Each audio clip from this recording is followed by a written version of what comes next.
everyone. I just wanted to take a second and welcome everybody back to The Sweet Dose with me. Today I have a very special guest with me, Toya Benjamin. She also has multiple sclerosis, and she has been so helpful in sitting down with me today and talking about what she has experienced with multiple sclerosis. So I will turn the floor over to you, Toya. Just go with your heart and whatever you want to start off with. The floor is yours. Okay. My name's Toya Benjamin. I'm located in Ontario, Canada. Oh.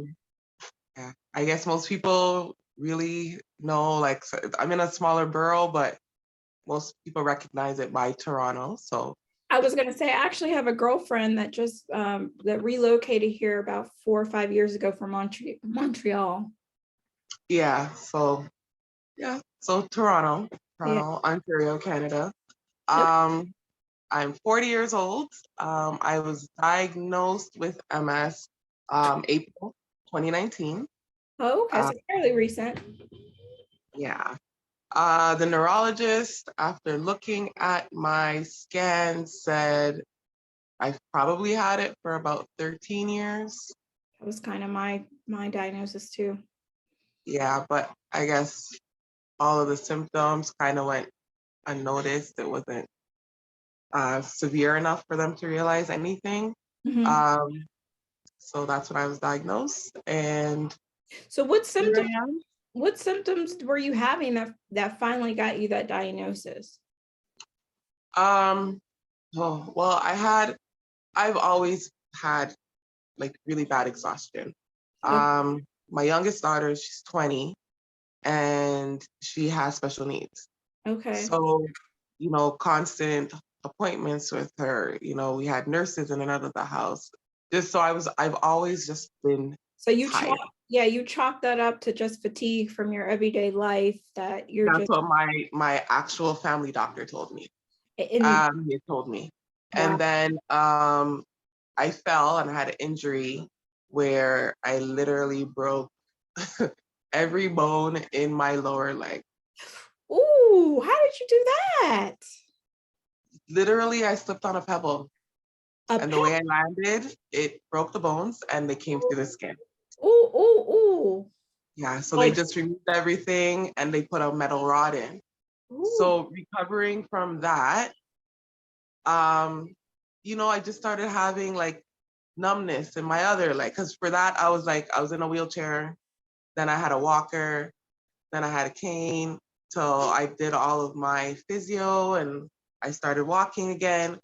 But I just had, in my other leg, I had a lot of like numbness. Did the doctors tell you, oh, it's because you're overcompensating because you broke the other leg? Yes, that's what they said at first, but Mm-hmm. then it became both legs. So Oh, first my feet went numb, and then from my feet it went further up into my legs, my lower legs, wow. till it got to my knees. I did go to the doctor. He said, "Oh, it's just, you're really exhausted and you're overworking yourself after your injury. You have to slow down." And I'm like, I'm not doing anything different than I was doing before the Yeah. injury. Yeah. But and it just kept going further up. Like every day I go to bed, get up, it's higher. Another Till numbness. it got like up to my midsection and I couldn't feel my bladder. So I was Oh, literally going wow. to pee every hour on the hour so I didn't pee myself. Right. Um, and then when that happened, he said, okay, you know what, let's, go and get a scan. So we did ultrasounds, we did all kinds of different scans and everything was fine. Mm-hmm. So finally he said, you know what, let's do a CT scan. So we went and did that. Then when I went back for the results, he's like, yeah, you have lesions all over. He's like, you definitely have MS. Oh, wow. So that's interesting, though, that the healthcare system failed you in Canada the same way that it fails a lot of African American women in the United States. We Yeah. constantly, they look at multiple sclerosis as a white woman disease. There's statistics behind it. And unfortunately, Black women were always, oh, you're so strong, have some ginger ale, you just need to take a nap, you need to relax. Mhm. It's nothing serious, and unfortunately, like yourself, when I was finally diagnosed with multiple sclerosis back in March of 2020, the neurologist told me, you've probably had MS for over a decade, because I had lesions kind of like you on every single thoracic vertebrae of mine, 7 on my cervical and 2 on my brain. And it was just like, you feel like the system has failed you, because Yeah. it took so long to get the diagnosis. So once you were diagnosed, how did that go? Did he send you to a neurologist? Yeah. So Okay. he told me, he's like, I'm sure it's a mess, but he's like, I'm going to refer you to a neurologist just to be 100%. But he's like, I'm positive it is. Right.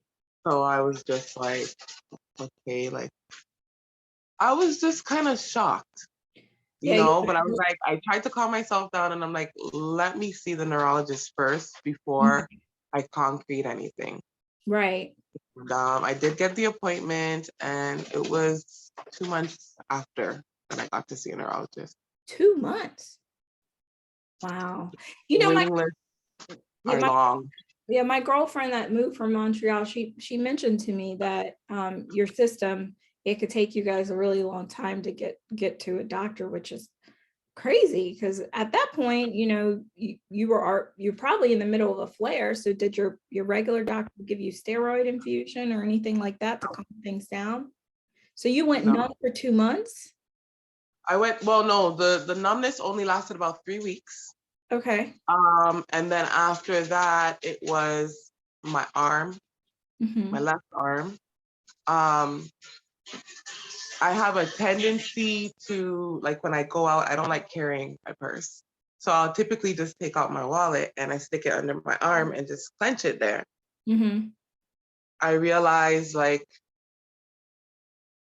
I was dropping it. Oh, Luckily, I was going to places that I frequent.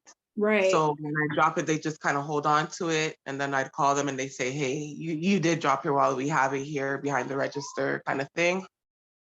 So there was that. So I stopped doing that. I just take my debit card and put it in my pocket. Right. And then at work, I would be dropping things constantly. I couldn't grasp anything in my left hand. And I was just like, what is going on? On top of that, I had to stop driving for a little while. My mom was driving me around because just everything was blurry. I couldn't focus on anything. Right. Right.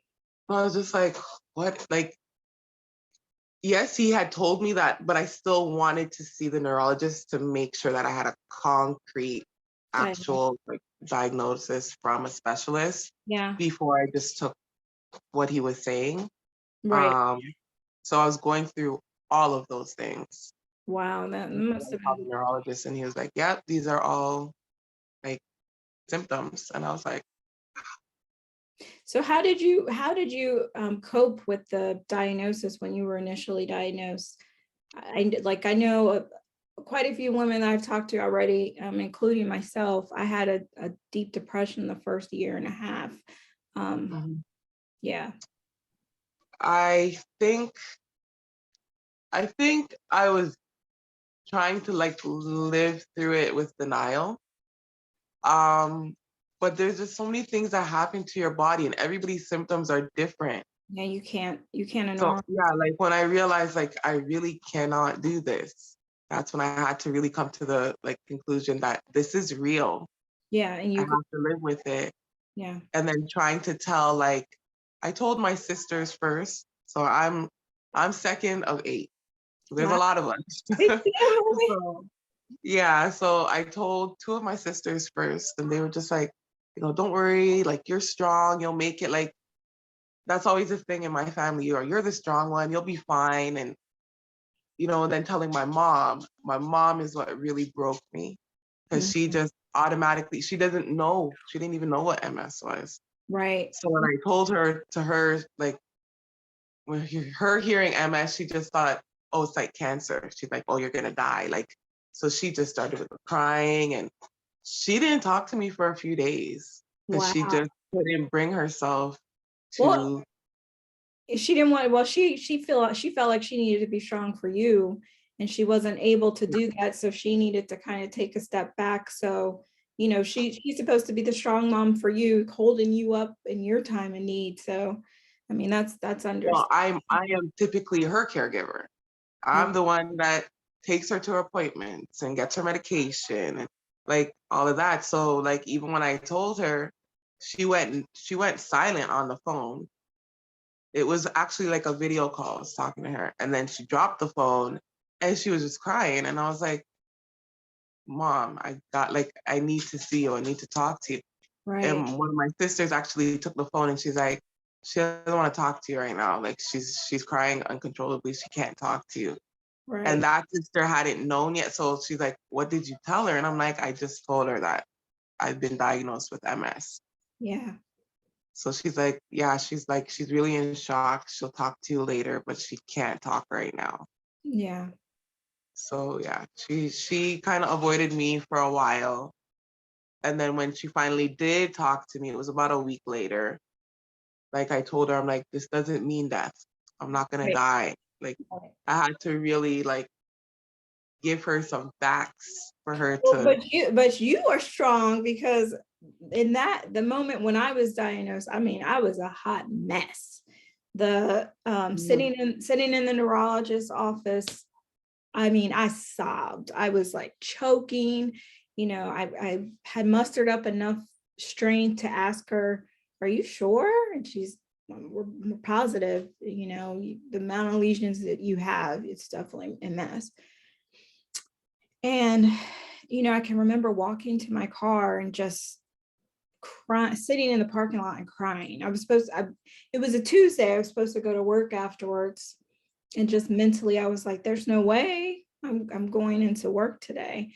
So that's strong of you, that you were being strong for other people in the midst of your I diet. had to, because honestly, even when I did go to that appointment, I had my kids with me, Mhm. and I was like, I cannot break down in front of them because if I do, it's gonna scare them, Right, and I don't want them to be scared. right. So I had to really keep it together so that, and I had to be strong for them so that they wouldn't be afraid, Yeah. you know? And you're a strong woman. You're strong. You're taking, Yeah. even in the time of you needing somebody to give you comfort, you're comforting everybody else. So that's That's really, what I'm. that's strong of you. That's very strong of you. Um, how did, you know, you said that you went through a denial stage. I kind of went through a denial stage too. I was diagnosed in March, and it was August before I was ready to accept that, you know, you need to, you know, get on, you need some help, because I started having things happen that, you know, Yeah. were not normal. You know, I would start falling a lot, having huge bruises on my legs from falling. Um, Mm-hmm. you know, my coordination was off, couldn't sleep, extremely fatigued, forgetting my Yeah. words. You know, and I still do it now. In the middle of a sentence, I'll just completely go blank, like, okay, I forgot what I was going to say. It'll come back to me, Yeah. type thing. Yeah. And growing up, you know, you always chalk that up to, oh, you're getting old. You get forgetful when you get old. But finally in August, I had to, you know, buckle down, and doctor told me I needed to get on something. So I finally got on something. Are you on a monthly regimen? Well, no, the first DMT they gave me was Tecfidera. Okay. And those are some big horse pills. I hated taking them, but I did. And it was just too much. Like it was just too much. I was taking 8 pills a day. It was too much. And Oh, they were really big. Um, and when I went for my second CT scan, or sorry, my MRI, the doctor looked and he said, you're still getting lesions. oh, So wow. he said, it's not working for you. So finally, he said, you know what, we're going to switch you to Ocrevus. Okay. So so far I've done one full dose. Okay. So my next one is supposed to be towards the end of March. And it's so much easier. Hmm. Um, as far as seeing if I'm still getting lesions, I do not have another MRI until May. Okay. And I did the Ocrevus, my first okay, it was my first full dose was broken up into two. Right. So the second half of my full dose was actually in October. So it won't be until May if I see if it's really working. Hmm. Um, but as far as how I feel and stuff, I feel good. Okay. I That's don't feel like, yeah, I'm feeling okay. Um, yeah, I still have, those days when things are off. Um, I've broken my toes too many times to count now. I walk into things yeah. all the time. Like my brain, I know I want to go straight, but my body is going left. Yeah. Like, I call it the broken GPS. The GPS, I'm trying to tell the GPS to go straight. My leg is saying, that's not going to happen. We're going to go over, yeah, we're going to take a shortcut. But to kind of level set everybody, DMTs are disease modifying treatments or disease modifying therapies. Neurologists call it different things. But Ocrevus is one that you can get every 6 months versus I'm on Tysabri. So I actually have an infusion. I started every 4 months, and then my last MRI was stable. So my neurologist switched me to every 6 weeks now. So okay. yeah, just wanted to kind of level set people. They're like, what is Ocrevus? Because there are a ton of MS meds, which I hear, even 20 years ago, there was only like 2 or 3 you could take. Now they have a huge range of different meds that you can take. So what is something from MS that has taught you something in life that you feel like you'll take it with you forever in a positive way? I know it's so sad, but true. There are people that say, oh, I'm here for you, don't worry, I understand. And they don't, Mm-hmm. because when that moment comes, they're having a get together and I'll say, okay, yeah, I'll try to make it. And then I'll be like, you know what? I just can't. Yeah. I'm too tired. I cannot make it. And then they get upset with you and they stop talking to you. It's like, you were one of those ones that say you get it and you Yeah. understand. You obviously don't get it.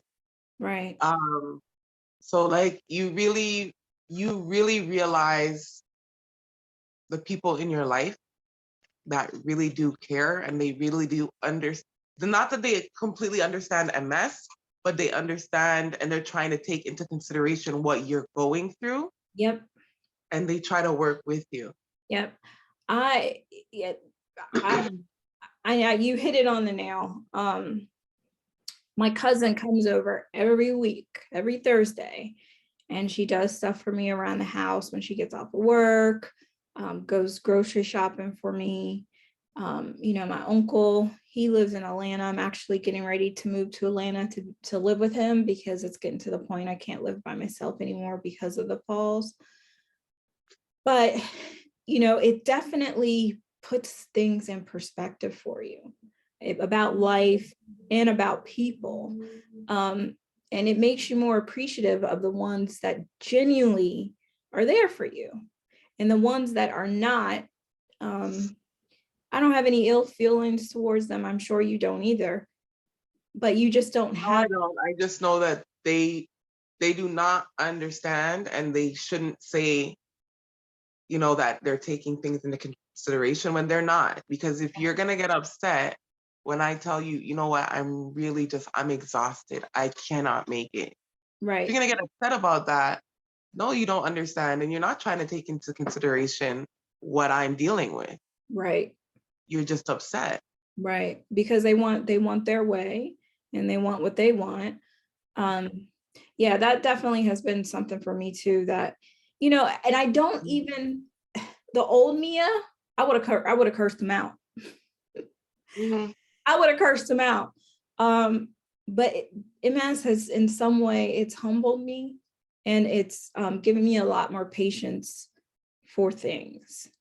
Not that I'm going to deal with the bullshit, but I'm not triggered by somebody else's actions, where before I would be triggered by, somebody doing something or not doing. And now it's like, I'm not upset with you. I still love you, but I need to deal with you at a distance for my own mental capacity, Exactly. and so I think there's only been, honestly, I would say like 3 people that I have completely like cut it. Don't call me, don't email me, don't text me. I don't want nothing to do with you. mhm. My ex being one of those people. Yeah, because when I told him I had MS, he just could not deal with it. Oh, wow. Oh yeah, and we were together. We were together for 8 years, That's and hard. he just could not deal with it. So I think like trying to tell him when I was diagnosed, and I told him, and he like ghosted me for like 2 weeks. He would not answer me. He would not, like, when I call him, he wouldn't answer me. I text him, he wouldn't respond. Go to his house, he wouldn't even open the door. Like, it was to that extent.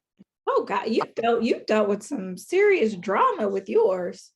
Oh, yeah. So God. I just, and then when I finally did like put him in a position where he had to just answer me, he was just like, I can't deal with it. And I was like, after all this time, mind you, he had his own stuff. Like he's slowly going blind. It's been like that for like a good, I'd say 5 years. Oh, wow. Slowly going blind. So he's at the point now where like he has to get home before dark, because once it turns dark outside, he can't see anything. Wow. So, and I've been dealing with that, and I've been, You've had the optic I'm not neuritis. gonna leave you because of that. But now I tell you I have MS and you're ready to up and be out. So like just things like that. Um, so like yeah, there are people like him that I've completely just cut off, and I'm like, I don't have time for this. Like, For it. Yeah. no. But after like after telling him, and then we broke up, like I did go through a little bit of depression, because I even felt like at one point I'm like, I've been with you for so long, Like, and everything you've been going through, and I stood by you. I'm telling you this one thing, and you are not willing to be there and support me. Yeah, I mean, you feel betrayed for somebody Yeah. that you put all your trust into, to all of a sudden you end up with something that is going to impact you for the rest of their life. They ghost you. Mhm. Those are the type of people that honestly you don't need. You not dealing with him at all is probably one of the best decisions that you made in your life, because I God think so. forbid, things get, worse for you. Where's he going to be at? So, it definitely helps you to figure out who matters and who doesn't, 100%. yeah. And I think also, I know it sounds bad, but I am so much more thankful and grateful for Yeah. what I do have.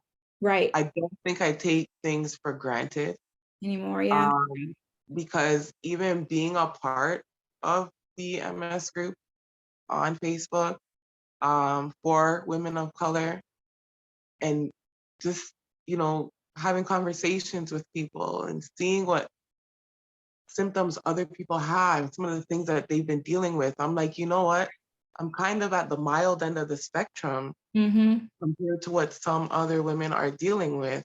So Right. I am so thankful, and I am so grateful that I'm not there yet.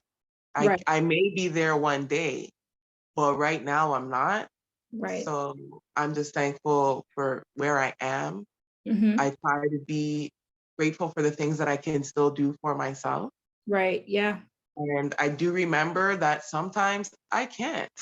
And when I can't, I just have to say that I can't and Yeah. not feel bad about it. you got to give yourself grace. You got to give yourself grace. And, you know, like you, when I'm tired, I'm at the point I shouldn't even have to explain it to you.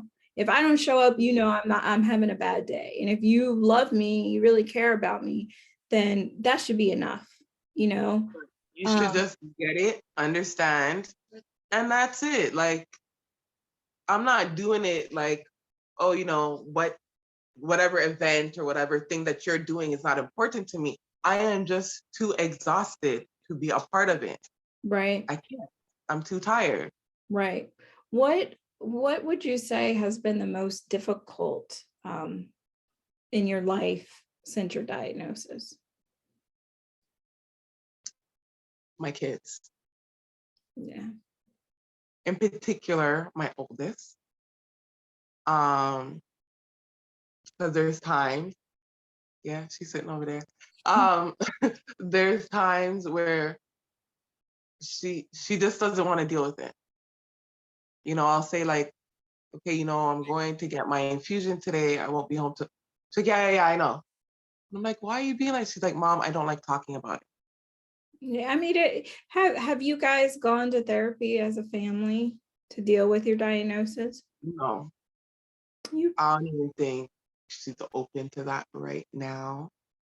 But she's getting better, you know, at trying to understand. But yeah, and I think she worries a lot too.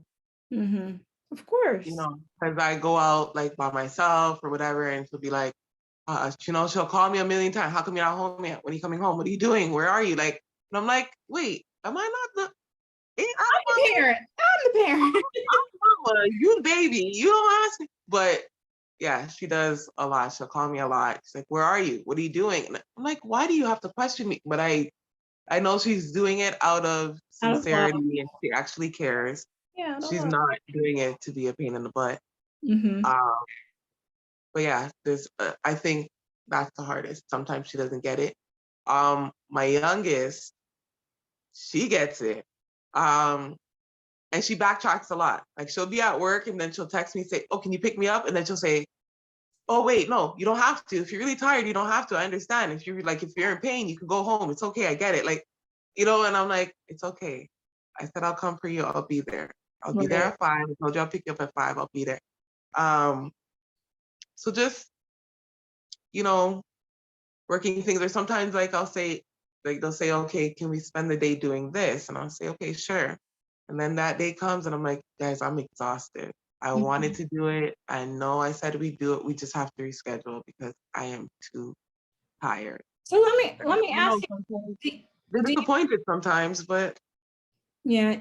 Do you take any medicine outside of Ocrevus on a daily basis and vitamins? Yes. You do? The vitamin D, I'm up to taking, I take 5 to 6 tablets a day. Okay. Because I know I have to try to, you know, build up some more cells. So there's that.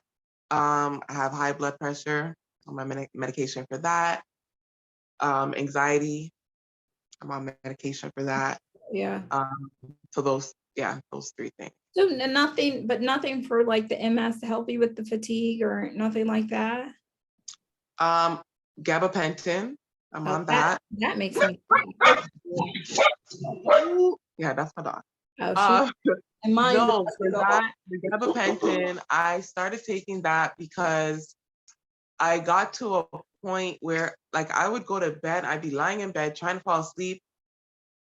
And it's so hard to describe. It felt like my muscles were trying to tear their way through my skin. Like it was so painful. I know exactly what you're talking about. You had restless leg syndrome. Yes. Yeah, I have that too. And I was like, I cannot deal with it. So I went to see the neurologist. I'm like, I need something because I can't, it's not that I'm not sleeping because I'm overtired or anything. I'm not sleeping because your the pain.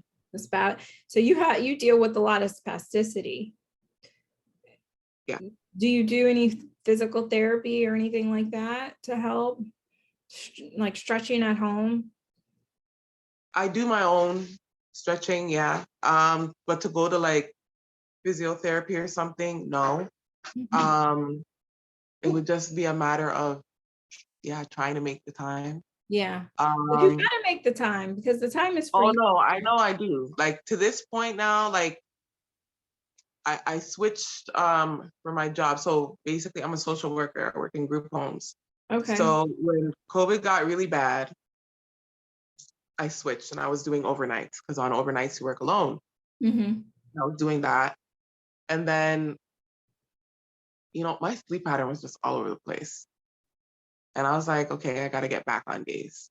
So now I'm back on day shift, finally gotten into the mode and I'm able to stay awake on day shift because before I was up all night and I was like, I don't sleep anyway, so it's Right. okay. But yeah, so now I'm back on day shift and I'm doing, more normal. Um, and yeah, usually my shift ends at 3.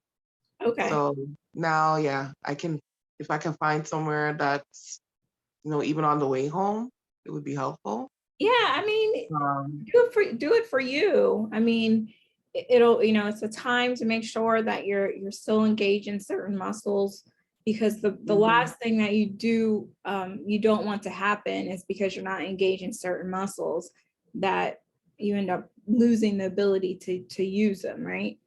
yeah, So, that, and then also I think it's kind of a therapeutic time for yourself where you're always worried about other people. You need I to just know. have some time where you worry about Toya. You know what I Yeah, mean? So if I could offer any advice to you, that would be the one thing is at least once or twice a week, give yourself that, and it might start improving the sleep, and so forth. So and even like I hear about so many different vitamins, but there's so much. It's like, which ones are you supposed to take? Which ones will really help you? Like my family doctor, all he's ever told me, he's like, vitamins are a money grab. You don't need it. You get enough from the food that you eat. But I'm like, yeah, but I'm also dealing with MS. Like I'm not the general public. So what am I supposed to take that will really be beneficial for my body? yeah, so I'll tell you what my neurologist, um, and that's actually why I love her because she wasn't completely like, okay, you need to be on all these prescription meds. A multivitamin a day, because there's some days, we go where even thinking about cooking a meal is it's just not going to happen. So I Hmm. take a multivitamin, vitamin D3, because Yeah, studies I'm on the yeah, B3. studies have Mhm. shown that most people with autoimmune issues, they have a low vitamin D percentage. What else? Omega-3 fish oils, that'll help with your brain and remembering things. What else did she have me take? Oh, magnesium. Magnesium might help your restless leg syndrome because I was on gabapentin and all it was doing was making me gain weight. I really didn't feel like it was helping too much. Um, Actually, it has helped me a lot so because I've lost a whole lot of weight. Like, sorry, I lost a I was whole the lot of weight. I was the opposite. I Um, gained, but yeah, she I lost a whole lot of weight and I was getting some serious migraines. Like, this was a daily thing. I could not function, anything, light, sound, everything just, irritated you. oh my gosh, it was so bad. Yeah. And when I started taking that, it It, also calmed those out. Yeah. and, and that's why everybody's MS is different. What we can tolerate is different. That's why when you have people all of a sudden want to play a doctor and say, "Well, my friend has it and she does this," I'm like, it Exactly. it don't work like that. Like your friend and me, totally two different people, just by the lesions alone and where they're located will differ our symptoms. So yeah, so the if you can take a magnesium supplement, that'll help a little bit with the restless leg syndrome. And I'm trying to think, did you Mhm. want anything else? And I have gastro issues. So, and it's so funny because I've been forgetting to put this in my pill pack each week. Probiotics to help with your gut. Really? Mm-hmm. So those are like the over-the-counter type stuff that she has me take. And then I'm also on delphampridine, which helps with my walking. And and then tizanidine, which that helps with pain. So I'm on a cocktail of a few different things because I suffer with really bad spasms too, to the point where I'll go from having to use my walker till I have to use my scooter around here because,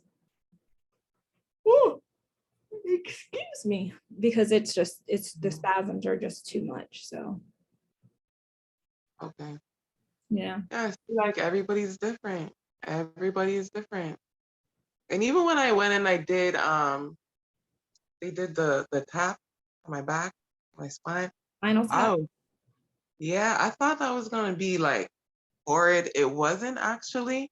But I was excited to do it actually because I was like, all my scans have shown I don't have anything on my spine. And I thank God every day. I'm like, you know what? At least I'm still mobile. Yeah. Yeah. Because there are so many women that I see on there and they're like, I can't drive anymore. I can't go anywhere without my walker. Can't go anywhere.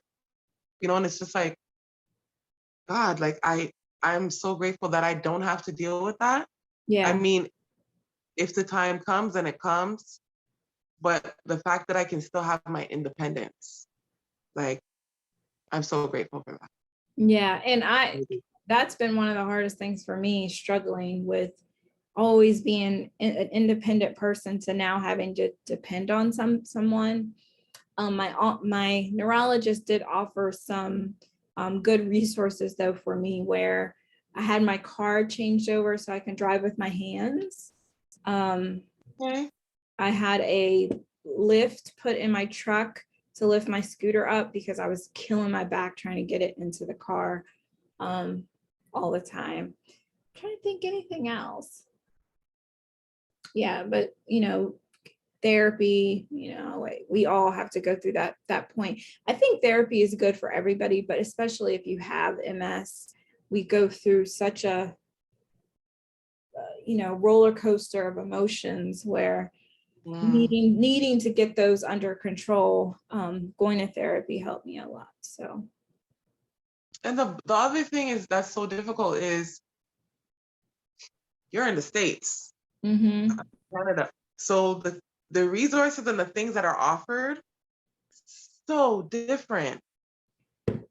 so tell me this much, because election time in 2000, that was like a big thing. Everybody's like, oh, we don't want universal health care, it'll be too expensive. I actually was one of those people. This was prior to me being diagnosed, but how would you rate the healthcare system and how you have to navigate through the system with your MS? Because I'm sure other people with chronic illnesses would probably have the same frustrations that maybe you have. Honestly, I am so thankful that we have it. Because if we didn't, God knows how much it would cost. Because I see even when you guys are like when we're on the group and you guys talk about like different medications and stuff and how much you guys pay for it. Yeah, it's ridiculous. I don't pay for anything. Yeah, it's like I literally like I walk in, show my health card, they give it to me. Yeah. When I need to go see my neurologist, walk in, show my health card, I see him. Any type of specialist that I have to see, walk in, show my health card, I can, if I, need a referral, same thing. They call me, oh, we just need a copy of your health card. I just send them a picture of it. Fine, I'm in. Yeah. I don't have to, there's so much I don't have to pay for. Yeah, like what is today? I'm just looking at my phone. Today is February the 19th. For those that care, I hit my maximum out-of-pocket deductible of $21.50 last week. So before my health insurance would kick in, I had to pay $2,150 for all my medical appointments starting January 1st up until, like I said, last week. I had to come out of pocket. And it's expensive, and you don't realize until you're chronically ill in my opinion, of how messed up the United States healthcare system is until you're chronically sick. Yeah, it is like, and that's one of the reasons, because when I was younger, like when I was a teenager, I was like, yeah, I'm moving to New York. As soon as I hit, 19, 20, I'm out of here. I'm going to move. And then I had my daughter when I was 19. Mm-hmm. And I had the next one when I was 20. And she is actually special needs. Okay. And honestly, if I was not over here, there's no way I would have been able to take care of her. Right. Yeah. Honestly, with all the surgeries she's had and continues to have, with all the different specialists she needs to see, all the appointments she has, I would not be able to manage if I was not in this country. Financially, yeah. Yeah, I mean, it's unfortunate. I pray that we're able to make some changes to our healthcare system so they can't, because they actually, health insurance companies can turn you down legally in the States for having a pre-existing condition. Really? Yeah. Well, they could up until the Affordable Care Act, which is the healthcare changes that President Obama made when he came into office.